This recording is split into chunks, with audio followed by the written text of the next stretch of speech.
여러분 안녕하십니까? 전자신문 웨비나 전문 방송 올쇼TV 김인순입니다. RPA는 이미 국내 기업의 성공적인 디지털 혁신을 위한 핵심 기술로 자리 잡았습니다.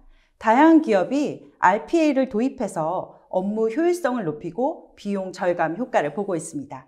이제 RPA 도입 단계를 넘어서 본격적인 확산 단계에 접어들었습니다. 오늘은 삼양그룹이 어떻게 RPA를 도입해서 디지털 생산성을 극대화하면서 기업 혁신을 이끌었는지 그 노하우를 알려드리도록 하겠습니다. 또 오토메이션 애니웨어가 제안하는 차세대 RPA는 무엇인지도 알아보도록 하겠습니다.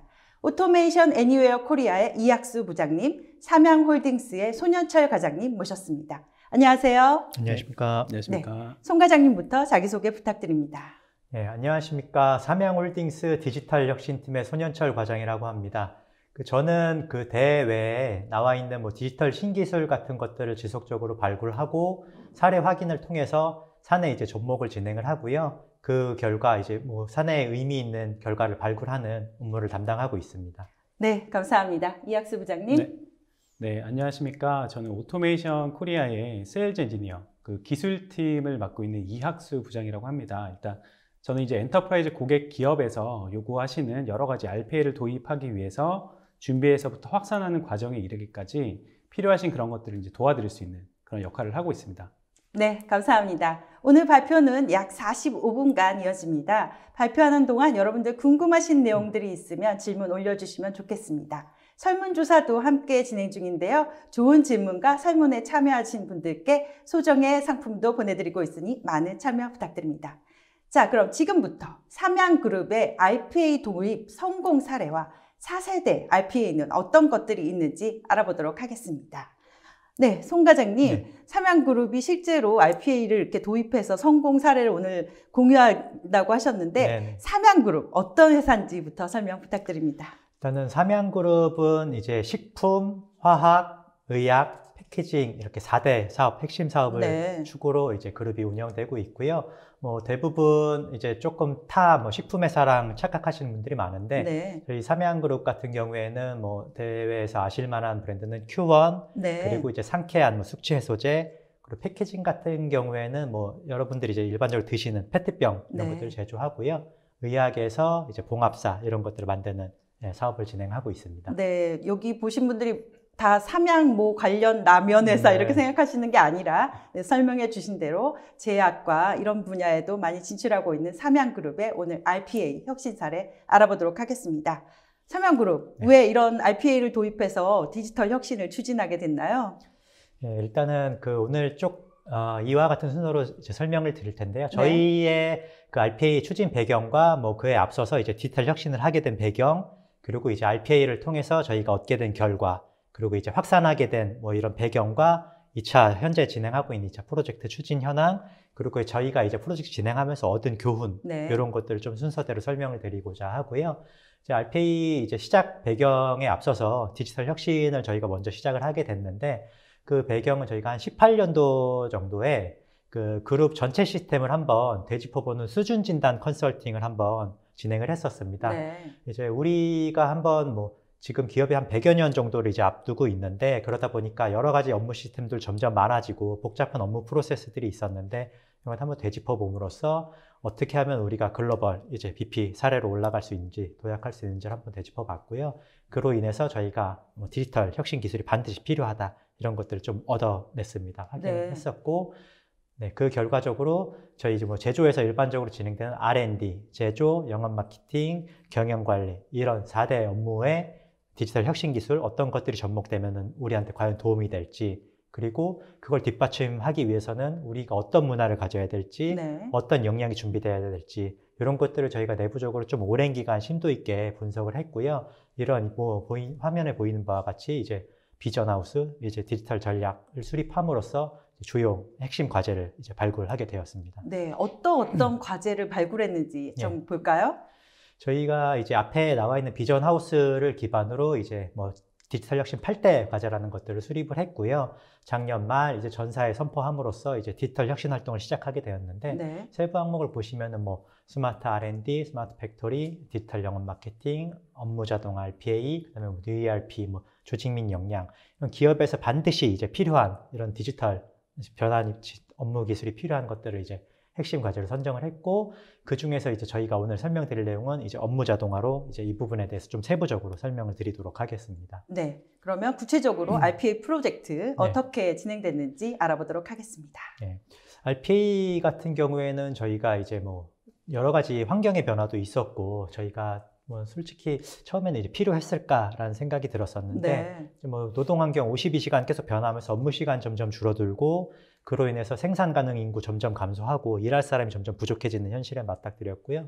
그리고 저희 내부적으로도 이제 계속 전통 방식 업무에서 디지털 데이터베이스 기반으로 업무를 해라라는 이런 메시지 움직임들이 있어서 이거를 해결할 수 있는 방법이 무엇인지 한번 고민을 했고 결과적으로 RPA가 이런 것들을 해결할 수 있겠다 이런 판단이 들었습니다. 그래서 이제 뭐 세부적인 내용은 비용 절감, 그리고 일방식의 변화, 그다음에 보안성 강화하고 여러 가지 이제 업무를 하기 위한 법령 준수, 그다음에 저희가 New ERP 이제 프로젝트를 준비하고 있는 단계에서 기존에 우리가 여러 가지 이제 흩어져 있던 업무들을 한번 재점검하는 이런 필요에 의해서 이제 RPA를 추진하게 됐습니다. 네. New ERP를 하기 위해서도 또 RPA가 필요한 그런 상황이었네요. 1차적으로 처음 이제 한번 시도를 해보신 상황인 거죠? 네, 맞습니다. 네. 그래서 저희가 1차 추진 결과를 먼저 설명을 드릴 텐데요. 1차 같은 경우에는 이제 뭐 작년 6월부터 10월까지 한 3.5개월 정도 진행을 했었고 6월에 바로 시작을 했던 건 아니고 연초에 이제 뭐 POC, 솔루션, 국내외 다양한 솔루션 분석 이런 것들 진행하면서 우리한테 맞는 솔루션이 무엇인지 이런 것들을 분석을 했고 그 결과적으로 한 9개 부서 26명 담당자 18개 업무 대상으로 이제 RPA를 진행을 했습니다. 예, 뭐 결과를 확인했을 때는 이제 한 연 2천여 업무 시간이 절감이 됐고요. 이거를 아마 이제 좀 느낌상 와닿으시게 설명을 드리면 우리나라 근로자가 1년에 한 평균 1960시간을 근무하니까 근로자 한 명의 업무 시간 정도를 RPA가 지금 대신해주고 있다. 네, 디지털 워커가 대신한 거네요. 맞습니다. 그 외에도 이제 뭐 당연히 이런 반복 업무들이 줄어들다 보니까 부가 업무 시간이 늘어나서 여유로운 기타 기존에 하지 못했던 업무들을 할 수 있게 되었고 그리고 보통 이제 팀의 막내들한테 단순 반복 업무가 많이 내려와서 되게 부담이 있고 불만들이 있었는데 이런 업무들이 당연히 자동화로 전환되다 보니까 담당자 만족도 상당히 올라갔고 또 이제 젊은 친구들 같은 경우에는 되게 아이디어가 폭발적으로 많은데 이런 것들을 처리할 시간이 상당히 부족합니다. 근데 이 RPA가 이런 업무를 단순 업무를 덜어줌으로써 젊은 이제 직원들이 아이디어도 많이 내고 생산성 향상에 기여하는 이런 결과까지 확인하게 되었습니다. 네, RPA를 통해서 젊은이들의 아이디어를 효과적으로 얻을 수 있는 그런 효과가 있던 것도 처음 알았는데요. 네. 이제 세부적인 내용을 좀 설명드리면 기존에 이제 보시는 2250여 시간 정도로 이제 담당자들이 실제로 처리를 했었던 내용들이고요. 이걸 RPA를 적용하고 나니까 사람은 한 161시간 정도 연에 이렇게밖에 처리할 시간이 없습니다. 이 부분은 이제 RPA로 전환할 수 없는 사람이 반드시 확인했어야 되는 이런 업무들이 남아있는 거고 분야고요. 결과적으로는 한 93% 정도 시간을 절감했는데 저희가 초반에 뭐 80% 이상 절감했을 경우만 해도 성공적이다라고 생각했는데 결과 확인했을 때 상당히 생각했던 것보다 기대 이상의 93%면 꽤 높은 수치네요. 네, 맞습니다. 대표적인 사례 한번 볼까요? 사례를 조금 설명드리려고 하는데요. 저희 앞에 이제 나와 있는 업무를 좀 다 설명을 드리면 다양한 하시는 업무에 좀 도움이 되긴 할 텐데 좀 시간 관계상 좀 핵심적인 업무 하나를 좀 설명을 드리겠습니다. 이 축산물 유통 이력 신고 업무인데요. 이 업무 같은 경우에는 저희가 식품회사다 보니까 뭐 해외나 국내에서 이제 축산물 이런 것들을 수입하고 유통하는 업무를 하고 있습니다. 근데 뭐 아실 분들 아시겠지만 축산물 같은 경우에 수입하고 유통을 하려면 이제 뭐 검역기관이나 정부 기관에 신고를 해야 되는 이런 절차가 있고요. 이런 것들을 이제 영업사원이 2명이 매일 35분씩 1년 내내 이렇게 업무를 처리하고 있었습니다. 네, 단순한 업무죠. 맞습니다. 단순한 업무임에도 영업사원이 처리해야 되기 때문에 매일 또 처리를 했어야 됐고 안 하면은 또 잘못하면 페널티를 받을 수 있는 부분이라서 영업사원 본연의 업무를 하기보다는 이걸 하기 위해서 매일 출근을 했어야 되는 이런 불편한 업무들이 있었습니다. 이제 이 위에 7단계가 기존에 이제 사람이 처리하던 업무 단계인데 RPA를 도입하고 나니까 기존의 7단계에서 사람은 그냥 고객 응대만 하는 네. 업무만 남아 있었고 결과적으로 영업사원들은 사무실에 복귀하지 않고 이 시간에 고객을 한 명이라도 더 만나서 영업 기회를 확보하는 네. 이런 부수적인 효과를 확인할 수 있었습니다. 네. 이렇게 RPA 도입해서 좋은 효과를 보고 있었는데 다른 임직원들 반응은 네. 어땠나요? 뭐 다 소개를 해드리지 못해서 조금 아쉽지만 세부적으로 이제 뭐 결과를 좀 설명을 드리면 재경, 뭐 영업, 생산 이런 부분에서 각자 이제 좀 업무 특성별로 만족도의 차이는 있습니다. 재경 같은 경우에는 기존 담당자들이 특정 시간에 매일 뭐 마감 업무를 하고 마감 업무는 당연히 단순 반복 업무인데 이거에 부수적으로 숫자를 1이나 0 하나라도 더 들어가면 상당히 기업에 그쵸. 큰 난리가 뭐 나죠. 손실이 발생하는 중요한 업무입니다. 그렇기 때문에 한 번 확인하고 2번 확인하고 다시 팀장한테 올려서 팀장이 다시 확인하고 여러 가지 복잡한 절차를 거치고 있었는데 이걸 RPA가 당연히 처리하다 보니까 오류도 없고 제 시간에 처리를 하고 이러다 보니까 담당자들 스트레스가 상당히 사라졌고 네. 담당자들은 처리됐나 안 됐나 결과만 그냥 차 마시면서 간단하게 잘 처리됐나만 확인하면 되고요. 네. 영업 같은 경우에 당연히 앞에 말씀드린 것처럼 영업 본연의 시간이 늘어났기 때문에 훨씬 더 많은 기회 확보를 할 수 있었고 생산 같은 경우에는 뭐 사업장, 생산 사업장은 특히 공장은 월말만 되면은 업무 부하가 상당히 걸립니다. 네. 그래서 야근은 당연히 필수로 해야 되고 주말에도 업무 나와서 처리해야 되는 부분들이 있었는데 이런 업무들을 RPA가 처리해 주다 보니까 이 역시 담당자들은 그냥 마감 본연 업무만 처리를 하고 뭐 데이터 실수도 없으니까 당연히 뭐 마감 재처리 이런 것들도 없어서 그룹 전체 마감 시간까지 단축되는 이런 좀 효과가 발생했었습니다. 이렇게 삼양그룹에서 1차적으로 RPA 도입 프로젝트를 네. 했어요. 근데 처음부터 이게 성공할 것이다 이런 생각을 하시고 하셨나요? 솔직히 RPA를 저희가 조금 어떻게 보면 일찍 도입한 것 같긴 한데요. 네. 제조업 사례에 비해서. 그래서 조금 반신반의한 부분은 솔직히 있었습니다. 네. 1차 진행했을 때는 전사에 확산하겠다는 좀 의구심은 있었고요. 네. 한번 POC를 진행을 해보고 그 다음에 파일럿 진행하면서 과연 RPA가 진짜 소문대로 이렇게 좋은 거냐라는 것들 한번 내부적으로 확인해보고 싶었습니다. 네. 그래서 결과적으로 1차 이제 식품과 스텝 대상으로 뭐 성과를 확인을 했었고, 이제 저희가 전사를 확산하기 위해서 무엇을 해야 되냐? 당연히 1차 했던 거 경험 기반으로 확산해도 물론 시간 절감 효과는 있었겠지만 네. 뭐 1차에 여러 가지 부수적으로 저희가 시행착오 이런 것들을 한번 확인하고 업무를 되돌아봤을 때 어떤 것들 앞으로 하면 더 큰 효과를 볼 수 있고 어떤 것들을 준비해야 되냐 이런 것들 한번 되짚어보는 분석을 진행했고요. 네. 보시면은 일단은 뭐 중요한 부분은 조직, 뭐 인력, 그 다음에 이런 디지털 기술이 수반돼야지 전사 이제 RPA가 확산된다 이런 것들 한번 확인했고 그 외에 뭐 인프라 이런 것들도 같이 초반에 수립해가지고 뭐 도입이 된다면은 중복 투자나 이런 것들도 많이 절감할 수 있다 이런 것들을 확인했습니다. 네, 이렇게 수준을 분석해서 이제 전사로 확대하기 시작한 거네요. 네. 네. 그래서 이 현재 수준을 분석해서 이제 전사 확산 로드맵을 그렸는데요. 1차에 저희가 식품 스텝 대상으로 이제 한 18개의 업무를 진행을 했었고, 그 다음에 이제 본격적으로 전사 확산을 하기 위해서 단계적 세부 전략을 수립했습니다. 그래서 2차 같은 경우는 내재화를 목적으로 화학과 스텝을 대상으로 진행을 하고, 1차에 못했던 부분을 확산을 같이 진행하고, 3차 역시 인력 양성을 주 목적으로 진행하면서 의약 패키징 사업 그리고 1, 2차에 못했던 업무들을 확산하는 이런 스케일을 전체적으로 조금 늘려가는 프로세스 진행을 했고요. 그 4차 같은 경우에는 저희 모든 사업이 하나씩 이제 RPA를 맛보게 된다고 하면은 임직원들의 RPA에 대한 인식이 어느 정도 눈높이가 올라왔을 때 RPA를 사업부에 분양함으로써 전사 확산 체계를 만들 수 있을 것이다.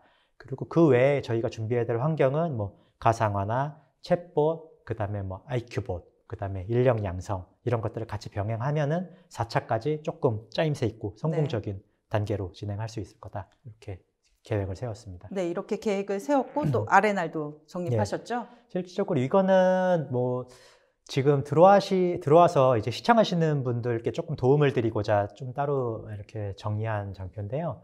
1차에 저희가 RPA를 진행을 했을 때 제조업 쪽에는 많은 사례가 좀 없었습니다. 없었죠. 금융 쪽에는 많은 사례가 있었지만 저희에 와닿지 않는 사례였었고 제조에서 어떻게 하면 좋을지라는 것들을 확인하지 못한 상태에서 저희가 진행을 했기 때문에 좀 기존 프로젝트와 좀 많은 시행착오, 다른 부분에서 시행착오를 겪었습니다. 네. 진행하면서 여러 가지 시행착오와 사고도 뭐 자잘한 사고도 발생을 했었고요. 이런 것들과 R&R이 사전에 정립돼 있었으면 그런 문제가 없었을 것이다 라는 판단하에 2차부터는 저희가 이런 R&R과 이런 뭐 담당자별 역할을 세부적으로 세워서 진행을 하게 됐고, 보시면은 기존의 프로젝트는 현업은 현업의 업무만 진행을 하고 IT는 그 시스템을 개발만 진행을 하는데 저희 이제 임원들께 당부하신 내용이 IT도 앞으로는 현업의 업무를 알아야 된다. 현업도 IT를 알아야 된다. 그럼으로써 이제 둘의 역량을 같이 강화시켜줘라. 네. 이런 부분을 지침을 하셔서 이제 저희가 2차부터는 현업과 IT가 같이 섞여서 현업은 IT를 배우고 IT는 현업의 프로세스를 이해하고 그럼으로써 RPA가 조금 더 잘 돌아가게 하고 저희 같은 이제 관리 부서는 그런 것들을 아울러서 이제 관리하는 이런 역할을 진행하고자 이렇게 R&R을 수립했습니다. 네, 사실 그게 말이 쉽지 되게 어려운 작업이잖아요. 네, 맞습니다. 이런 것들을 주도할 네. 조직도 필요할 것 같은데요. 실질적으로 이 조직 장표를 조금 보시면은 조금 이해하기 쉬우실 것 같은데요. 예.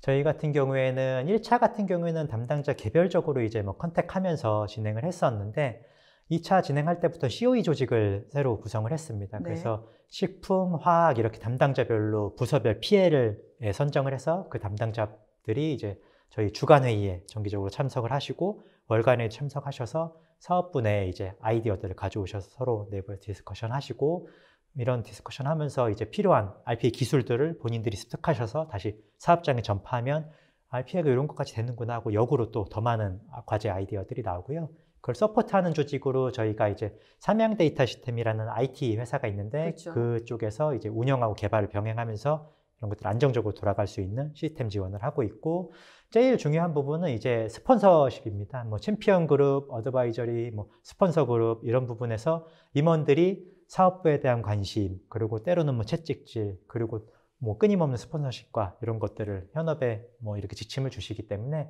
이런 것들이 현재로서는 유기적으로 잘 돌아가는 체제가 어느 정도 만들어져서 프로젝트를 진행하고 있는 상태입니다. 네. 근데 아까도 말씀하신 대로 이 RPA를 도입하면 내 업무가 없어지는 거 아니야? 네, 이런 것 맞습니다. 때문에 이제 직원들이 많이 네. 불안해 하시잖아요. 네. 이런 문제는 어떻게 해소하셨나요? 예, 그 부분도 저희가 프로젝트 초반에 상당히 많은 좀 어려움이 있었고 실질적인 RPA 도입하고자 하시는 모든 기업의 제약사항들일 겁니다. 특히 이제 담당자들 같은 경우에는 오랫동안 그 업무를 하셨던 분들은 자기 업무를 잘 꺼내놓지 않으시려고 합니다. 그렇죠. 오히려 이제 젊은 신입사원들은 이런 복잡, 단순 귀찮은 이렇게 뭐 부가가치 떨어진 업무들을 떨어내고 싶어 하시는데 오랫동안 그 업무 하셨던 분들은 이게 과연 내 업무가 없어지는 거 아닌가? 이런 불안감들을 갖고 계셨는데 저희는 사내에 이제 윈 추진팀이라는 이제 변화관리 부서가 있었고 그 다음에 홍보를 담당하는 커뮤니케이션 팀 이런 부서들이 있어서 윈 추진팀의 끊임없는 사업장별 이제 디지털 혁신 이렇게 변화관리를 진행을 했었고 그 다음에 커뮤니케이션의 다양한 사내 매체 지속적인 뭐 커뮤니케이션 진행하면서 사내 드라마도 만들고 임원단의 이런 세미나도 진행하고 저희가 동원 가능한 사내에 있는 모든 매체를 통해서 어떻게 하면 과하다 싶을 정도로 조금 뭐 이렇게 비약해서 말하면 임직원 3, 4 정도의 변화 관리를 네. 지속적으로 시작을 했습니다. 그리고 이게 3, 4만 해서 될 뿐들이 아니라 계속 메시지 전달하는 순간 어느 순간 임직원들의 조금 마음이 움직이기 시작했고 네.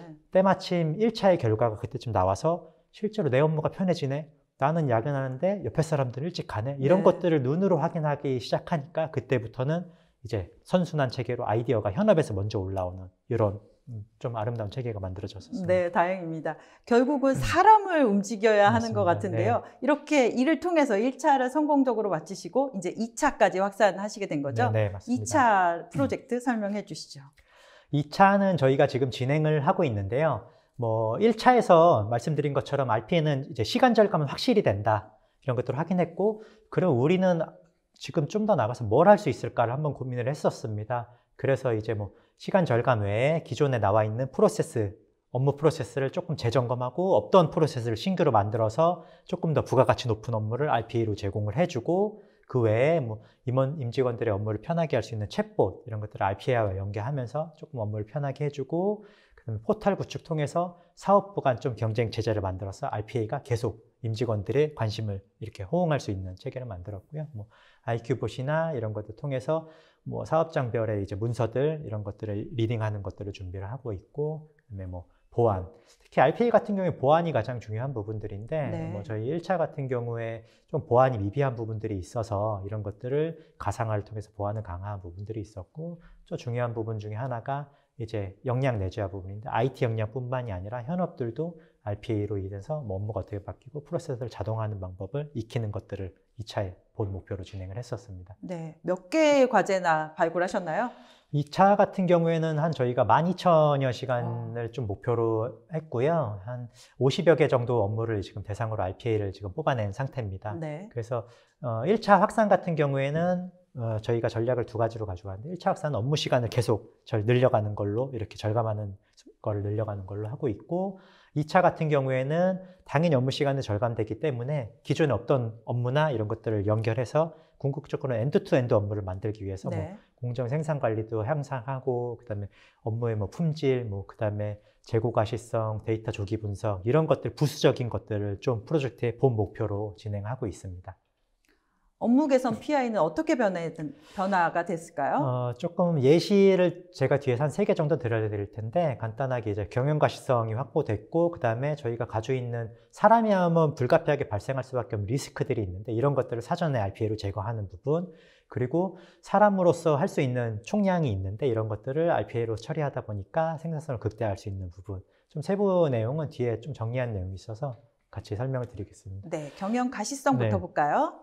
저희가 뭐 예를 들어서 임원단 같은 경우에는 정기적으로 이제 저희 경영 현황이나 이런 것들을 보고를 받으시는데 저희 뭐 BI라는 것들을 대부분 기업들 사용하시는 기업들이 있으실 텐데 경영 뭐 이렇게 분석 시스템이라고 보시면 될 것 같습니다. 여기에서 ERP나 뭐 생산 여러 가지 우리 그룹에 가지고 있는 데이터들을 이제 시각화해 주는 이런 시스템인데 임원단에서 이런 것들 데이터를 보고자 하시면 BI 들어가서 이제 데이터를 추출하고 이런 거에 대한 성과를 레포팅해서 임원들께 보고를 드립니다. 근데 이 BI의 문제점이 좀 뭐 ERP와의 이제 동기화 시간이 있기 때문에 네. 뭐 때로는 뭐 몇 시간, 뭐 길게는 하루 또 뽑는 시점에 따라 이 사람은 어저께 12시에 뽑았는데 나는 오늘 오전에 뽑았다면은 둘의 차이가 뭐 때로는 이틀 이상 차이 나는 네. 서로 각기 다른 데이터를 가지고서는 뭐 경영 회의를 하다 보니까 네. 여러 가지 조금 뭐 인사이트를 얻기 어려운 부분들이 있었는데 이런 것들을 어떻게 하면 좋을지라는 고민하에 ERP에 직접 접촉하자 해서 밤새 이제 ERP가 데이터에서 ERP 경영 데이터를 끌어오고 다음날 아침에 데이터 레포팅 해가지고 담당자 전달해주면 이 장표를 가지고 모든 임원들이 얘기하면 모두가 동일한 시간에 실시간 데이터를 가지고 얘기를 할 수 있는 하물며 이제 우리 현황이 어떻고 경영 인사이트를 가지고서는 뭐 우리를 미래를 예측할 수 있는 이런 업무 체계를 만들었고요. 또 법령 준수 같은 경우에는 화학그룹 이제 화학회사 같은 경우들은 대부분 하시는 업무인데 화학물질 같은 것들을 이제 사용하고 어떻게 했는지를 주기적으로 이제 관리를 하고 대장을 만들어서 기록을 해야 됩니다. 규제사항이죠. 맞습니다. 네. 정부 기관에서 이제 감독을 나왔을 때 그 근거를 저희가 제출해야 되는데 이런 것들을 이제 매일매일 장부 작성을 하는 게 제일 올바른 방법이지만 아시겠지만 생산 현장에서는 되게 일손도 부족하고 업무가 항상 부하가 걸리는데 매일매일 나와서 이날 전날 뭘 했는지 정리하기 어려운 상황입니다. 그러다 보니까 뭐 때로는 뭐 몰아서 하고 뭐 물론 매일매일 처리는 하고자 하는 네. 뭐 의지는 있지만 어쩔 수 없는 상황에 의해서 뭐 조금 늦게 처리하다 이런 부분들이 있었는데 RPA가 그냥 매일매일 장부에서 특정 폴더에 쌓아놓기만 합니다. 그럼 네. 담당자는 그냥 볼 것도 없이 월말에 가서 1일부터 30일까지 들어있네 하는 것만 그냥 기록 관리만 하면 되고요. 별도로 담당자가 확인할 뭐 추가 작업을 해야 될 내용은 없습니다. 그럼 법률적인 리스크도 되게 줄여주고 맞습니다. 있네요. 예, 예. 네. 그리고 또 하나 같은 경우에는 앞에랑 조금 연계되는 부분들인데 경영진들은 그 경영 현황이나 뭐 실적, 생산 데이터를 항상 실시간으로 보고 싶어하는 니즈들이 있으십니다. 네. 근데 이런 것 같은 경우에 앞에서 아무리 RPA가 처리를 해준다고 하더라도 뭔가 담당자가 정리를 해서 드리거나 아니면은 뭐 메일을 받아서 임원분들이 열어보셔야 되는데 이거에 조금 더 나아간 부분이 저희가 뭐 그 데이터를 그 MS의 뭐 파워 BI 같은 BI 툴에다 직접 업로드해서 특정 임원방 같은 경우 모니터로 띄워드리면은 뭐 이래저래 데이터 내릴 것도 없이 실시간으로 오늘 전날 오전까지의 오후까지의 실적이 어떻구나 이런 것들을 바로바로 볼 수 있는 사람이 맨날 업로드할 수는 당연히 불가능한 업무인데 그렇죠. RPA로 연계하면 당연히 가능해지는 부분들이고요. 뭐 당연히 이런 것들 공정 품질 같은 경우에 전일 뭐 작업 실적을 저희가 3교대로 생산이 돌아가는데 네. 전일 작업 실적 한 번만 다음 주에 공유하다 보면 뭐 B조가 C조한테 공유해야 될 내용이 누락되거나 하는 것들이 있는데 이런 것들이 RPA로 처리하다 보니까 그냥 조별로 그냥 바로바로 담당자 할 거 없이 출근할 때 받아보고 전 상황에 뭐가 있었는지 바로 그냥 생산값 조정하고 이런 것들을 좀 처리하게 할 수 있게 되었습니다. 네, 생산 공정에서 업무 인수인계도 네, 자동으로 맞습니다. 되는군요. 네. 이렇게 디지털 혁신하면서 시스템적인 변화는 어떤 네. 것들이 있었죠? RPA를 진행하면 일단 모든 업무가 자동화됐을 때 가장 무서운 부분이 RPA가 멈췄을 때 장애가 발생할 수 되게 있겠죠. 끔찍한 네. 상황입니다. 이럴 경우에 담당자들이 지금 업무를 안 하고 있는 상태인데 대응할 수가 없기 때문에 RPA가 내려가지 않는 부분이 가장 중요했었는데 이런 것들을 저희가 이중화 체계를 통해서 시스템이 내려가면 다른 시스템이 올라와서 바로 이어서 처리할 수 있게 되어 있고 1차에서 저희가 물리적 PC를 사용을 했었는데 이런 것들을 아무래도 사람이 오가다 하면은 데이터도 볼 수 있고 접근을 네. 할 수 있기 때문에 이런 것들을 실제로 물리적 PC를 다 없애고 가상화에 올림으로써 사람 접근 통제해서 보안성을 강화한 이런 부분들이 있습니다. 네, RPA와 그럼 챗봇 사례 네. 하나 볼까요? 이런 거 같은 경우 저희가 지금 POC를 하고 의미 있는 결과를 발견했는데 네. 사실상 저희가 작년도에 챗봇 하나만 가지고 POC를 진행을 했었습니다. 네, 1차에서 한 거죠. 어떻게 네. 보면 상당히 실망스러운 결과를 좀 그래요? 확인을 했었었고요. 챗봇 하나만으로는 그렇게 스마트하지 않다. 시중에도 나와 있는 것만큼. 근데 2차에 진행을 해보니 이게 과연 RPA랑 접목되면 상당히 파워풀하겠다라는 네. 생각을 했었고 실제로 한번 RPA를 POC를 진행을 해봤습니다.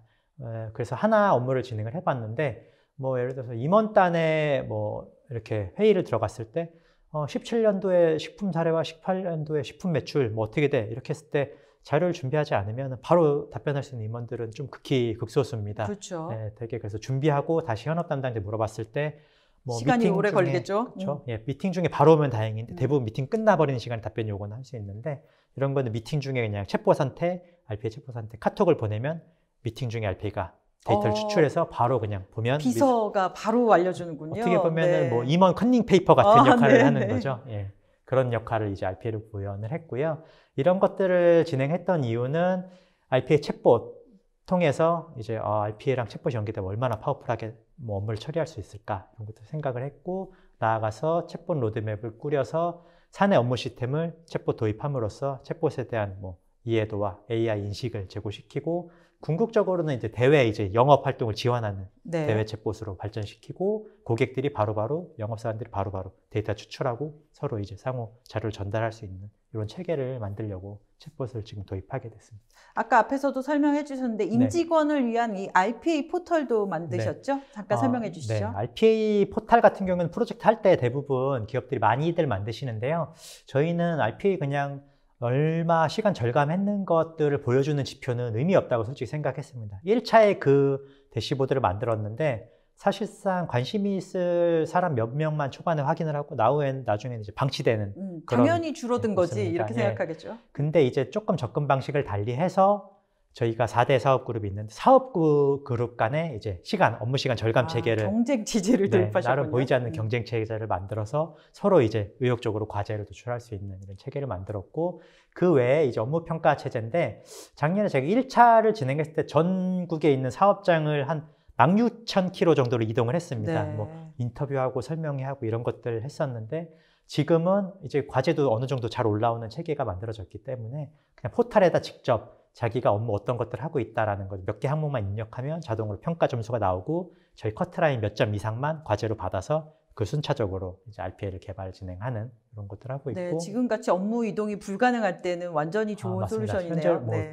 현재 같은 상황에 큰 네. 도움이 되고 있습니다. 그리고 성공 사례 같은 경우에 유사 업무 같은 경우에 RPA를 체감하지 못한 사업장 같은 경우에는 어떤 것까지 될지를 모르시는데 그냥 뭐 영업, 재경, 재무, 뭐 생산 이런 것들에 조금 여러 케이스들을 올려서 공유하면은 내 업무도 가능하겠다라는 아이디어 낼 수 있기 때문에 이런 것들을 포털에 올릴 수 있도록 이렇게 하고 있고 지금 뭐 컨셉 화면으로는 이 정도로 되어 있는데 지금 내부망으로 막혀 있어가지고 네. 실질적인 화면은 좀 보여드릴 수 없는 점 양해를 부탁드리겠습니다. 네, 저렇게 구성할 수 있다 이런 거죠. 맞습니다. 네, 지금까지 설명 잘 해주셨는데 네. 총 정리 한번 부탁드립니다. 실질적으로 오늘 제가 좀 말씀드리고자 하는 내용은 이 두 장에 좀 핵심으로 담겨져 있고요. 1차 저희가 프로젝트를 진행을 했을 때 상당히 많은 제가 고충을 겪었고 뭐 실제로 많은 스트레스를 제가 다 떠안았었습니다. 네. 안 해본 프로젝트였기 때문에 그렇죠. 프로젝트 진행하는 부분에 상당히 기존과 하면 똑같이 하면 될 거라 생각했는데 큰 오산이었고 결과적으로 이런 것들 준비하시면 RPA 진행하실 때 큰 무리가 없을 거라고 생각하기 때문에 이런 것도 좀 공유해 드리려고 하고요. 보시면은 뭐 조직하고 역량 앞에 말씀드린 것처럼 미리 사전에 셋업하면은 조금 순차적으로 이렇게 순탄하게 진행하실 수 있고 임원의 스폰서십을 사전에 확보하시면 아무래도 진행하시는 데 큰 도움 됩니다. 변화 관리 부분에 아무래도 힘이 덜 들 수 있고 그다음에 전략 같은 경우에 그냥 요 한 단계의 프로젝트만 바라보지 마시고 결과적으로 RPA가 우리 전사에 확산됐을 때를 모습을 미리 그리신 다음에 그거에 대한 장기적인 플랜 이렇게 미리 계획하시면 좋을 것 같고, 그다음에 이거에 대한 변화 관리. 거듭 말씀드리지만 많으면 많을수록 세뇌에 가까운 수준으로, 그리고 실질적으로 그 결과적으로 임직원이 편해지는 걸 체감시켜 줄 수 있게 이런 것들을 만드시면 좋을 것 같고, 그다음에 뭐 3번하고 좀 연계되는 부분들인데 전사에 확산됐을 때를 기반으로 미리 시스템을 구성하시면은 여러 가지 시행착오를 줄이실 수 있는 이런 부분들이 있습니다. 네, 1차 프로젝트 얻게 된 최강의 노하우 정리해 주시죠. 요거 한 장만 확실히 하시면 이제 결코 저처럼 힘든 일 없으실 것 같은데요. 일단 RPA 같은 경우에 프로젝트 시작하시면 임원들이 과한 스폰서십을 가지면 되게 화려한 엔드투엔드 업무, 막 몇십 시간, 몇백 시간, 뭐 몇천 시간 절감 업무를 요청을 하십니다. 근데 대부분 처음에 하기 쉽지 않고 제조업에서 그런 업무가 상당히 많지 않습니다. 시작은 화려한 것보다는 확실한 걸로 이제 스몰 석세스 이렇게 하나하나씩 성공하시는 사례 만들어서 RPA가 내재화된 후에 이제 전체 엔드투엔드 업무를 발굴을 하시는 걸로 진행하시면 좋을 것 같고요. RPA로 이렇게 하세요 보다는 그 담당자의 업무 고충을 들어주시고 이거를 RPA로 해결해 주시는 코워커, 동료 역할로 다가가시면 조금 편하실 것 같습니다. 그리고 역할하고 책임은 RPA가 자동화됐다고 그 업무 담당자의 업무가 없어지는 건 아닙니다. 그 업무 담당자의 업무를 대신 해주는 것뿐이지 이게 문제가 생겼거나 책임이 났으면 그 담당자가 관리를 하고 뭐 우리한테 어떤 요청을 하고 이런 체계를 만드시고 그거는 저희 업무가 아닙니다. 그걸 본인이 반드시 인지하시고 현업과 아레나를 정하시고요. 뭐 장애 발생했을 때 역시 운영단의 RPA가 뭐 외부 요인으로 인해서 장애가 조금 간혹 발생하는 경우들이 있는데 이런 것들은 뭐 내부에서 어떻게 통제 불가능한 영역이기 때문에 이런 것들 발생했을 때 허둥지둥 하시기보다는 매뉴얼 미리 사전에 이렇게 리스크 대응 체계 만드셔가지고 발생했을 때 최대한 빠른 시간에 RPA로 돌릴 수 있는 체계를 만드시면 좋을 것 같고, 거듭 말씀드리지만 계획은 전사를 바라보고 장기적으로 우리가 전체 RPA가 도입됐을 모습을 미리 그리시고 그 단계별로 목표를 좀 세부적으로 구체적으로 그리시면 될 것 같습니다. 뭐 결과적으로 좀 말씀드리면 RPA는 절대 실패할 수 없습니다. 그냥 악의적으로 망하게 하겠다 프로젝트 그 마음을 먹지 않는 이상 실패할 수 없는 프로젝트라고 생각을 하고요. 다만 이제 뭐 프로젝트 끝났다고 RPA의 끝이 아니고 운영으로서도 계속 이어지기 때문에 RPA는 끝은 없지만 뭐 실패도 없다 이런 것들 염두에 두시고 이거 하나는 그냥 RPA는 담당자만 잘하면은 90% 이상 성공한다. 이거 하나만 확실히 하시고 내 역할 최선 다해서 책임 가지시고 하시면 성공할 것 같습니다. 네, 송 과장님 수고 많이 하셨습니다. 지금 그 웨비나를 보시는 분들이 되게 중요한 말씀 끝에 결론을 해주셨는데요. 절대 실패하지 않는 프로젝트라는 거네요. 지금까지 삼양그룹의 RPA 성공 사례를 보셨는데요. 지금부터는 기술을 지원해 주시는 오토메이션 애니웨어와 함께 요즘 4세대 RPA는 어떤 것까지 지원하는지 알아보도록 하겠습니다. 네, 안녕하십니까. 아까 인사드렸는데요. 오토메이션 애니 이학수고 오늘 성공적인 RPA 도입을 위한 준비, 서비스 오퍼링을 어떻게 준비를 할지, 그리고 이제 저희 차세대 버전인 A2019 내용에 대해서 간략하게 좀 말씀을 드리도록 하겠습니다. 우선 일단 자동화 RPA라는 것들을 도입을 하시기에 앞서 이제 담당자분들이 가장 궁금해 하시는 것 중에 하나가 어떠한 식으로 이제 도입을 해야 되느냐, 이제 가장 궁금해 하실 것 같은데요. 아까 이제 앞에 이제 사명사 발표를 해주셨는데 가장 이제 저는 인상 깊게 봤던 마지막 장표가 이 자동화 성공 여부는 담당자 하기 나름이다 라는 것들이 여기 딱 떠오르고 있네요. 그래서 도입은 어떻게? 그러면 담당자가 잘 해야죠. 이제 그런 것들을 잘 하기 위해서 그러니까 저희가 이제 도와드릴 수 있는 그런 역할들을 많이 할 수 있도록 하겠습니다. 그래서 일단 보시면 이제 저희는 RPA라는 것 자체가 프로세스를 어떻게 발굴하고 어떠한 식으로 이제 만들어가느냐, 이거를 제가 좋아하는 프로그램 중에 하나인 냉장고를 부탁해라는 그런 그 JTBC 프로그램인데요.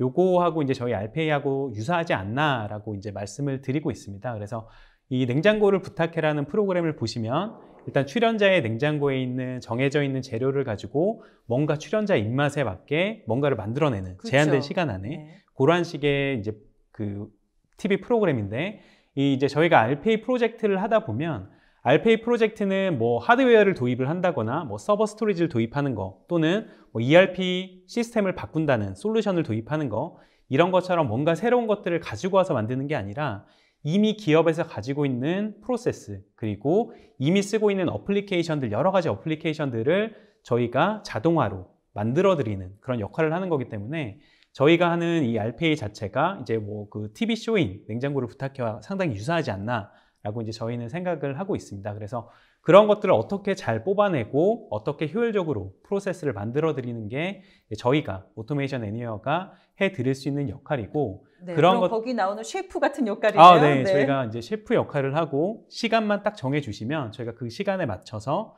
딱 원하시는 그런 레시피를 만들어 드릴 수 있도록 할 거고요.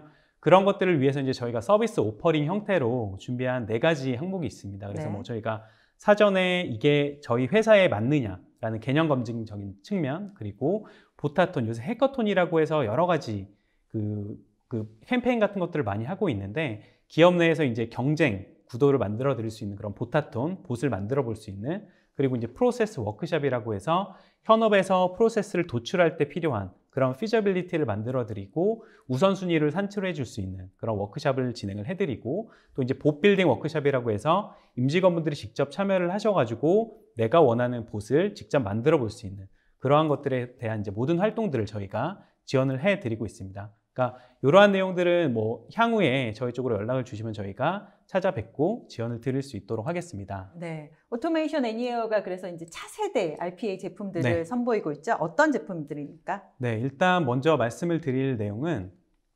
엔터프라이즈 A2019라는 이제 저희 모던 RPA 새로 나온 신제품이라고 이제 이해를 하시면 될 것 같은데, 네. 일단 이 제품 자체가 기존에 이제 저희가 가지고 있던 버전 11이라는 제품하고 완전히 아키텍처적으로 전부 다 바뀌었다라고 이해를 하시면 될 것 같습니다. 그래서 기존에는 이제 레거시 환경의 CS 어플리케이션 기반이었다, 단넷 기반의 그 CS 어플리케이션 기반이었다고 치면 지금 제품이 이제 완전 웹 기반인 그 자바 베이스의 플랫폼으로 완전히 변형되는 예. 그런 모델을 가져가고 있습니다. 그렇기 때문에 이제 저희가 클라우드 네이티브의 뭐 RPA 애저 서비스, 뭐 사스 형태로 클라우드 서비스도 모두 다 지원을 해드리는 측면이 있는데, 이 뒤쪽에 UI를 한번 보시면 좀 기존 버전을 보셨던 분들이면 와 하면서 체감을 많이 하실 거라고 네. 생각이 되어집니다. 그래서 지금 딱 보이시는 UI 자체가 웹 브라우저죠. 웹 브라우저 상에서 지금 보이시는 화면은 개발자가 직접 접속한 화면입니다. 그래서 개발자가 접속을 했을 때 가운데 쪽에 나오는 게 이제 플로우 차트, 그래서 실제 플로우가 어떻게 흘러가는지를 보여주는 거고 거기에 맞춰 있는 코드 뷰를 같이 보실 수가 있고, 그렇기 때문에 이제 비즈니스 유저들, 그러니까 실제로 코딩이나 이런 것들을 전혀 모르시는 분들도 이 플로우 차트를 놓고 드래그 앤 드롭으로 쉽게 개발을 하실 수 있게 그렇게 UI가 좀 더 쉽게 이렇게 바뀌었다라고 이제 보시면 될 것 같습니다. 실제 어떻게 구동되는지 한번 볼까요? 네. 일단 실제적으로 전체적으로 저희가 보여드리는 건 뒤쪽에 간단히 보여드릴 건데, 일단 개발자분들 그리고 이제 앞으로 AI나 그런 기술들이 많이 발전함에 있어서 AI 쪽하고 이제 많이 붙일 수 있는 파이썬이나 그런 스크립트들을 인라인으로 처리하는 거에 대해서 먼저 간단하게 좀 보여드리도록 하겠습니다. 제가 지금 보이시면 파이썬에 지금 스크립트를 오픈을 해서 그쪽 이제 매뉴얼 인풋에 지금 입력을 하는 내용이죠. 그래서 이쪽 파이썬 스크립트를 바로 그냥 저희 오토메이션 애니어 개발자 환경에서 바로 입력을 하시고 저장을 하시고 실행을 하시면 이 파이썬 스크립트가 인라인으로 그냥 바로 수행이 되어지는 거죠. 그렇기 때문에 AI적인 요소들, 뭐 AI 클라우드든 아니면 여러 가지 AI 엔진하고 연동을 해서 쓸 때 이 파이썬 엔진을 인라인 스크립팅으로 그냥 바로 좀 더 효율적이고 빠르게 돌려볼 수 있는 측면이 있습니다. 다음은 특징을 볼까요? 네네. 그래서 이제 저희 쪽에 이제 가장 큰 바뀐 특징 중에 하나가 이제 모든 RPA 솔루션 자체는 윈도우즈 시스템 기반의 그 OS 디펜던시를 가지고 있습니다. 네. 그 말은 OS 자체가 설치되어져야 되는 OS도 윈도우즈고 또 그것이 구동되어져야 되는 것도 윈도우즈 엔드포인트 디바이스로 이제 그 제한이 되어지는 그런 측면이 있는데, 네. 그러한 측면들을 이제 저희가 깨고자 하는 프로덕트가 지금 A2019고요. 네. 그러니까 리눅스 같은 경우에는 저희가 컨트롤룸이라고 이제 저희 관리 콘솔을 윈도우즈에서만 설치할 수 있으셨는데 그것들이 이제 리눅스, CentOS 기반에서도 설치하셔가지고 운영이 가능하십니다.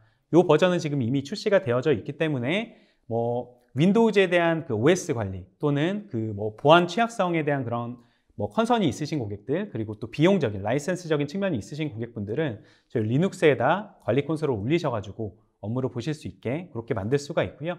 또 리눅스에 대한 부분은 그 클라이언트, 돌아가는 OS가 제가 자동화하는 것들이 보통 업무 쪽 윈도우즈가 많기는 많죠. 하지만 네. 그 외적인 또 리눅스를 써서 업무를 보시는 분들도 많이 있으시기 때문에 그쪽에 대한 부분에 대한 자동화도 저희가 상반기 중에 이 부분은 출시가 될 예정입니다. 네.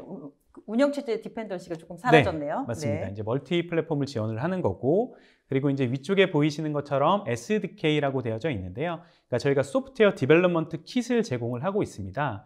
이 얘기는 뭐냐면 저희가 소프트웨어 디벨롭먼트 킷을 제공을 해서 고객, 엔터프라이즈가 내가 원하는 커맨드 패키지 아니면 내가 원하는 라이브러리 그런 것들을 SDK를 통해서 만들어서 임포트를 시켜서 직접 엔터프라이즈가 사용할 수 있는 그러한 이제 저희가 확장성 같은 것들을 제공을 해드리고 있습니다. 네. 그래서 이게 이제 가장 큰 특징이라고 볼 수가 있고요. 저희가 이제 간단하게 어떠한 식으로 저희 앱들이 자동화가 돌아가는지에 대해서 좀 영상을 보면서 간단히 설명을 드리도록 하겠습니다. 일단 지금 영상 화면에서 보이시는 것처럼 그 마이크로소프트 그리고 오피스 365 제품에 대한 내용인데요. 일단 기업 엔터프라이즈에서 가장 많이 사용되는 것들이 지금 오피스 365, 좀 엑셀이든 파워포인트든 이런 제품들은 업무에 필수적으로 사용을 하시게 되는데요. 지금 여기 화면에 보이시는 것처럼 아웃룩에서 특정 엑셀 파일을 받았다라는 시나리오를 지금 보고 있습니다. 그래서 지금 엑셀 파일을 열게 되면 오른쪽 상단에 오토메이트라고 하는 그런 플러그인 형태의 탭이 하나가 생기게 되고요. 그 안쪽에 보시면 저희 쪽 컨트롤룸, 관리 콘솔에 연결하는 것들, 그리고 각각 봇을 컨트롤할 수 있는 여러 가지 그 리본 형태의 메뉴가 나타나게 됩니다. 그래서 지금 이제 어떠한 특정 권한을 가지고 있는 사용자, 나한테 할당되어져 있는 봇이 있는 사용자가 지금 보이시는 것처럼 로그인을 하시게 되면요. 지금 보이시는 여러 가지 봇들, 내가 실제로 구동을 시켜볼 수 있는 그런 봇들이 리스트에 이렇게 나타나게 됩니다. 그래서 실행시키고자 하는 봇들, 지금 이쪽에서는 SFDC 컨택 봇, 거기에 대한 이제 봇을 지금 구동을 하는 거고, 그쪽에서 지금 미싱된 항목들에 대해서 찾아서 바로 그 빠져있는 부분들을 바로 이제 넣어주고 처리를 끝내주는 그런 봇들이 실제로 내 PC에서, 내 엑셀에서 내가 업무를 보는 중간에 클릭 한 번으로 이제 할 수 있는 그런 좀 강력한, 그러니까 사용자 편의성이 상당히 많이 늘어난 그런 제품이라고 볼 수가 있고요. 이거는 지금 보이시는 것처럼 엑셀뿐만 아니라 워드, 파워포인트, 아웃룩, 오피스 365 제품 모든 군에 동일하게 이제 사용될 수 있는 그런 플러그인이라고 볼 수 있습니다. 네, 지난해 이매진 도쿄에서 네. 이 마이크로소프트와 오토메이션 애니웨어의 협력에 대해서 얘기를 했었는데 네네, 맞습니다. 실제로 이제 제품에 구현되어 있는 상황이네요. 네, 맞습니다. 네. 작년 6월에 그 이매진에서 말씀드렸던 그 내용이 이제 딱 반영이 된 그런 제품이다라고 보시면 될 것 같습니다. 네, 다음으로는 디스커버리 봇이라는 또 새로운 제품이 있죠. 네, 맞습니다. 또 디스커버리 봇 같은 경우에는 저희가 출시한 지 얼마 되지는 않았는데요. 그러니까 말씀 그대로 프로세스, 특정 프로세스를 디스커버리 해줄 수 있는 그런 봇이다라고 이해를 하시면 될 것 같습니다. 그래서 간단하게 설명을 드리면 저희가 이제 디스커버리 봇이 특정 업무 프로세스를 발굴하는데 프로세스 마이닝이라고 이제 그런 툴들이 많이 있는데 그 프로세스 마이닝보다는 저희가 AI 기술 기반으로 해서 자동화하고자 하는 프로세스를 찾아주고 그 찾은 프로세스에 대해 최적화를 만들어서 거기에 대한 봇을 자동으로 만들어주는 그런 솔루션이다라고 이해를 하시면 될 것 같습니다. 그래서 단순하게 봇에 대한 그 디스커버리만 하는 것들이 아니라 우선순위 설정 그리고 거기에 대해 자동화할 수 있는 봇까지 자동으로 만들어줄 수 있는 그런 솔루션이고요. 거기에 대해서 이제 간단하게 어떠한 프로세스로 이제 돌아가는지를 간단하게 보면은 일단 첫 번째로는 캡처를 하게 됩니다. 그래서 특정 A라는 프로세스가 있으면 이 프로세스를 사용하고자 하는 5명의 직원분들한테 에이전트가 발표가 되고 그들이 업무하시는 특정 A라는 업무가 녹화가 됩니다. 그래서 캡처를 해내게 되고요. 또 캡처해낸 업무 프로세스를 가지고 이제 다 수집을 해서 그걸로 이제 맵을 그리게 됩니다. 그래서 특정 업무가 웹페이지를 갔다, ERP를 갔다, SAP를 갔다 왔다 특정 어플리케이션에 대한 이제 맵을 그려주게 되고요. 거기에 대한 것들을 이제 아이덴티파이를 하게 되고 거기에서 이제 우선순위를 정하게 됩니다. 그래서 5명의 사용자들이 이제 특정 업무를 한 것들을 우선순위를 맞춰서 이러한 업무 프로세스가 맞다라는 것들을 정의를 하게 되고요. 그 기준으로 이제 봇을 자동으로 생성을 하고 배포를 할 수 있는 그런 제품이 되겠습니다. 네, 실제로 어떻게 되는지 한번 볼까요? 네네. 그래서 이제 제가 앞에 이제 여러 가지 많이 말씀을 드렸는데요. 그러니까 디스커버리 봇, 그러니까 특정 기업에서 엔터프라이즈에서 가장 많은 그 RPA 프로젝트를 하는데 뭐 개발을 하는데도 당연히 많은 시간을 보내시겠지만 가장 어려움이 많고 좀 많은 시간을 보내셔야 되는 것들이 사전에 프로세스 발굴 그리고 아이덴티피케이션을 하고 거기에서 어떠한 프로세스 가지고 어떠한 디자인으로 만들 거냐 그것들을 정의하는데 일반적으로 한 65%의 시간을 할애를 한다고 일반적으로 그렇게 이야기를 하고 있습니다. 네. 그러니까 지금 디스커버리 봇이라는 제품 자체가 그러한 65%의 RPA, 그러니까 RPA를 빨리 반영을 하고 개발을 해서 더 확대를 할 수 있게끔 극대화를 시켜줄 수 있게끔 이 디스커버리 과정을 좀 더 효율적으로 해드릴 수 있는 그런 제품으로 이해를 해주시면 될 것 같은데요. 지금 보이시는 그림처럼 아까 캡처에서 여러 가지 그러한 어플리케이션에 대한 것들을 가지고 온 것들을 가지고 지금 맵을 그려주고 있습니다. 그래서 맵을 그려놓고 이 특정 어플리케이션에 대한 맵을 통해서 이제 프로세스, 자동화할 것들을 만들어서 자동화 프로세스를 태우고 또 지금 보이시는 것처럼 여러 가지 있는 그런 매핑되어져 있는 여러 가지 프로세스에 대해서 각각 분기별로 단계별로 어플리케이션에 대한 이제 자동화할 수 있는 것들을 만들어서 실제로 이게 아까 보신 것처럼 봇을 만들어줘서 바로 디플로이해서 이제 실행을 할 수 있게끔 해서 전체적으로 RPA를 가고자 하는 라이프 사이클 자체를 줄여줄 수 있는 그런 제품이라고 보시면 되겠습니다. 네, 지금까지 설명 많이 해주셨는데요. 차세대 RPA, 오토메이션 애니어의 차세대 RPA의 특징을 총정리해 주시죠. 네, 일단 지금 보시면 TV가 있는데요. 그러니까 뭐 엔터프라이즈 기업이든 뭐 개인의 취향이든 이제 여러 사용자분들이 지금 하나의 TV에서 이제 보이시는 여러 가지 콘솔 박스, 그러니까 보고자 하는 어플리케이션이 아니고 이제 TV 프로그램들은 거의 다 동일할 거라고 보는데 그것들을 어떠한 형태로 딜리버리를 받느냐에 따라서 지금 서비스 프로바이더들은 이제 선택을 하시게 됩니다. 그래서 애플 TV를 보시는 그런 고객분들도 있으실 거고요. 뭐 BTV를 보시는 그런 고객분들도 있으시고 동일한 맥락으로 뭐 올레드 TV, U 플러스 TV를 보시는 고객분들이 있으십니다. 그러니까 이게 뭐 단순하게 TV를 보는 그런 뭐 취향 이런 것들을 뛰어넘어서 그러니까 기업에서 특정 솔루션을 고를 때도 동일하다고 저는 생각이 됩니다. 그래서 뭐 애플 TV를 고르는 특정 사용자는 이 회사는 컨설팅에 좀 강해 아니면은 이 회사는 제품이 안정적이야 아니면 이 회사는 엔터프라이즈가 쓰기에 최적화되어져 있어 라는 여러 가지 기준이 있으실 건데요. 그러니까 그런 기준에 본인들의 맞는 가장 부합하는 그런 거에 맞춰서 이제 프로그램을 고르시게 되는데 저희 오토메이션 애니어가 제안 드리고자 하는 것들은 이러한 모든 것들을 하나로 묶어서 저희가 다 제공을 해드리겠다라고 이제 말씀을 드리고 있습니다. 그래서 이러한 것들은 이제 어떻게 저희가 제공을 드릴 수 있느냐? 그러니까 앞에 보이셨던 여러 가지 TV를 저희는 하나로 합쳐서 이렇게 그냥 그 애플 B 올레 U 플러스 TV라는 이 하나로 저희가 합쳐가지고 저희가 오토메이션 애니어가 컨설팅부터 또 아까 디스커버리 봇도 보신 것처럼 이제 모든 과정을 다 딜리버리 할 수 있게끔 저희가 서비스를 준비를 하고 있고요.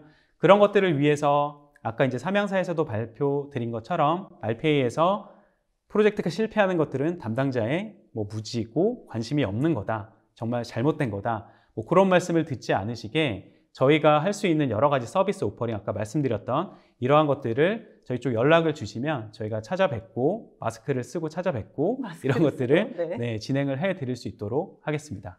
네, 수고 많이 하셨습니다. 지금까지 차세대 RPA 기술에 대해서도 알아봤습니다. 저희가 발표한 동안 여러분들 많은 질문 주셨는데요. 질문 중에 답변해 드리도록 하겠습니다. 그리고 설문조사도 여전히 진행 중입니다. 많은 참여 부탁드립니다. 첫 번째 질문 보도록 하겠습니다.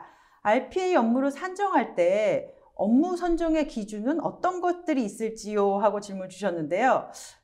직접 해보신 삼양사 쪽에서는 어떤 기준이 있으셨는지 궁금한데요? 뭐 어쨌든 궁극적으로 RPA의 목적은 업무 시간을 절감해 주는 거기 때문에 네. 1순위는 업무 시간이 많이 들어가는 거. 저희 같은 경우에는 기본적으로 이제 한 100시간 정도 이상 넘어가는 것들을 이제 우선순위로 과제로 취합을 했고, 네. 물론 그 이하 것들도 이제 같이 취합을 해서 업무를 뭐 예를 들어 리스크 관리나 이런 것들에 대한 부수적인 업무 효과가 있다고 하면은 같이 진행을 했었었고요. 뭐 하여튼 기본 목적은 시간 절감이기 때문에 시간이 많이 절감되는 거 순으로 리스트업 한 다음에 그 순은 임팩트 순으로 저희가 업무 선정을 진행했습니다. 혹시 뭐 부가적으로 더 설명해 주실 거예요? 아닙니다. 네. 다음 질문 드리도록 하겠습니다. 바텀업으로 경영진을 설득한다면 뭘 강조하는 게 좋을까요? 하고 질문 주셨는데요. 저희 같은 경우에는 일단은 POC를 네. 먼저 진행을 했고요.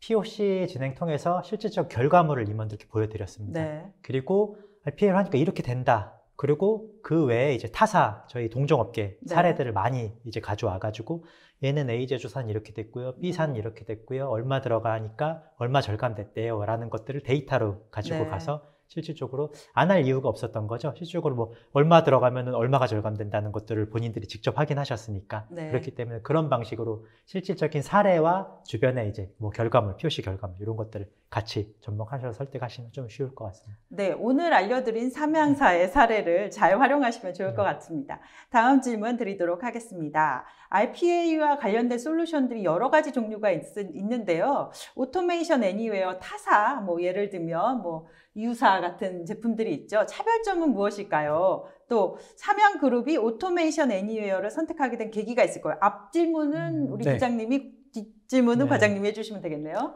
네, 일단 뭐 경쟁사와의 차별점을 이렇게 공식적으로 말씀드리는 게 상당히 좀 쉽지는 않습니다. 일단 네. 뭐 경쟁사도 보고 계실 거기 때문에 일단 뭐 저희가 말씀을 드리고자 하는 것들은 저희는 일단 오토메이션 애니어 코리아 한국 지사에서 저희 고객사들을 지원을 드릴 거기 때문에 전문적인 인력분들이 다 준비가 되어져 있고요. 또 분야별로 또 이제 고객사에 필요한 내용들 그리고 컨설팅이 필요한 그런 역량들 그런 것들을 논스톱으로 다 처리할 수 있는 그런 모든 제품들을 다 가지고 있고 그런 맨파워들을 다 가지고 있는 분들이 저희가 적극적으로 지원을 드리도록 하겠습니다. 어차피 기능적인 부분에 뭐 이 부분은 저희가 좋고 저 부분은 저희가 좋고요. 이런 얘기를 드리는 것보다는 저희가 적극적으로 그런 것들을 좀 지원을 드릴 수 있는 체계를 말씀을 드리는 게 더 나을 것 같습니다. 네.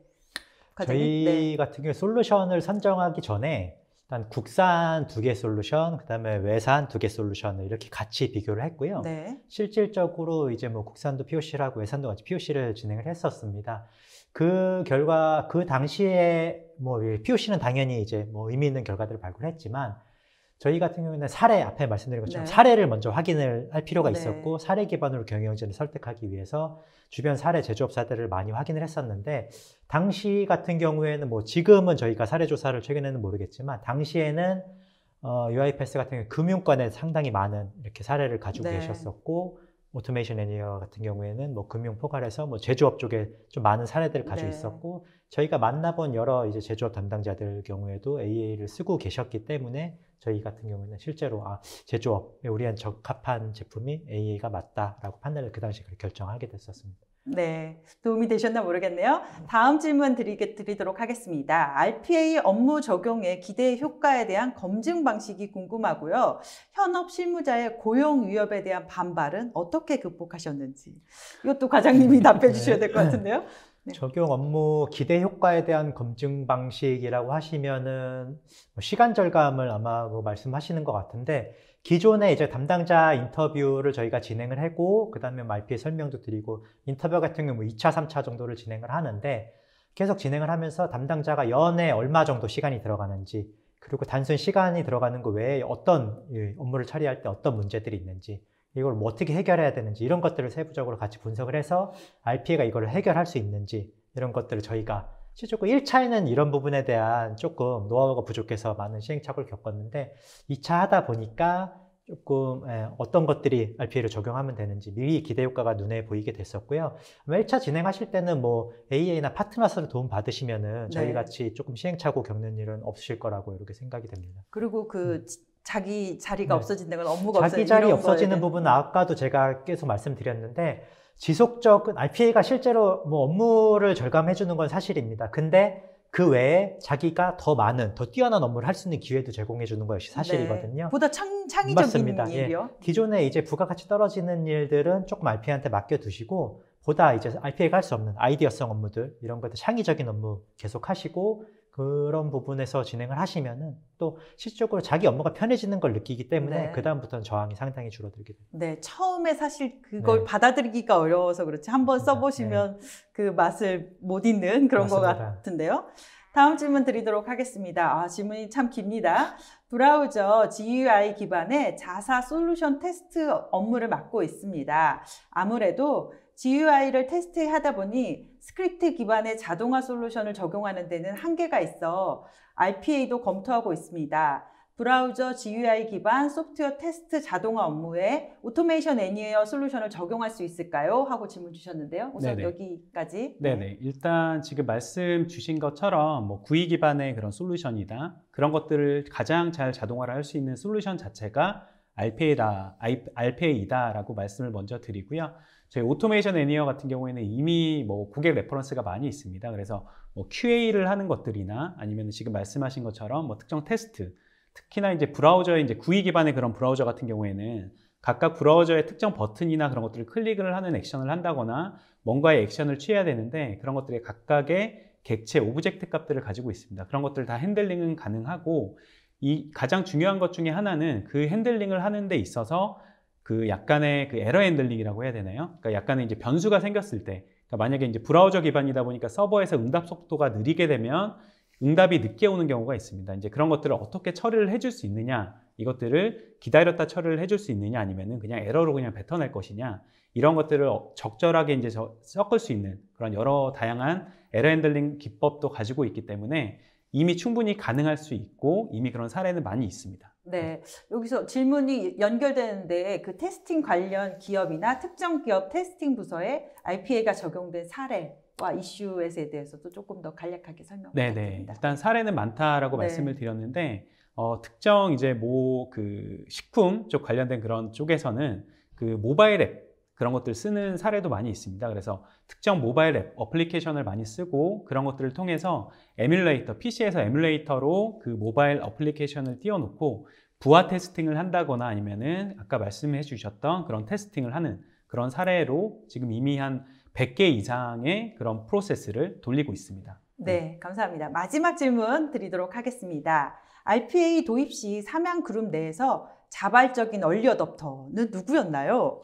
하고 질문 주셨는데요. 이거는 뭐 당연한 대답이겠지만 일단은 1순위는 저희 디지털 혁신팀이었고요.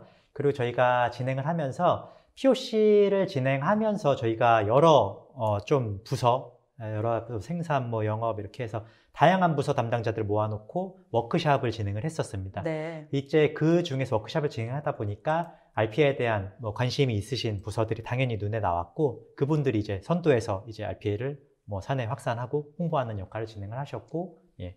그 외에는 뭐 또 두 번째 질문이었던 거. 네. 두 번째 질문은 어떤 거였냐면 아까 대답해 주신 그런 문서와 관련된 처리 업무를 하시는 분들 문서 같은 경우가 오히려 뭐 자동화할 부분이 여지가 있는지는 잘 모르겠어요. 대부분 뭐 기획 업무 이런 것들 문서를 많이 다루시는데 그 부분은 본인의 이제 아이디어나 뭐 창의적인 업무이기 때문에 RPA가 그 부분을 접근할 수 있는 영역은 아직까지 아니라고 생각하고요. 네, 네, 감사합니다. 지금까지 두 분 발표해 주셨는데요. 답변도 해주시고 우리 이 부장님 마지막 소감 한 말씀 부탁드립니다. 네, 알겠습니다.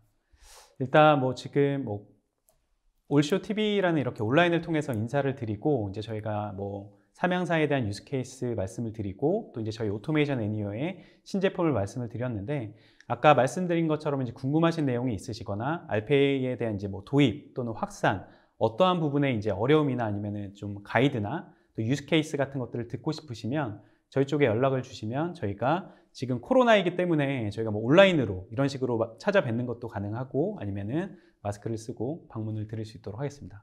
네, 감사합니다. 지금까지 삼양그룹의 RPA 도입 성공 사례와 차세대 RPA의 기술에 대해서 알아봤습니다. 오늘 올쇼TV는 여기까지입니다. 시청해주신 여러분 감사합니다.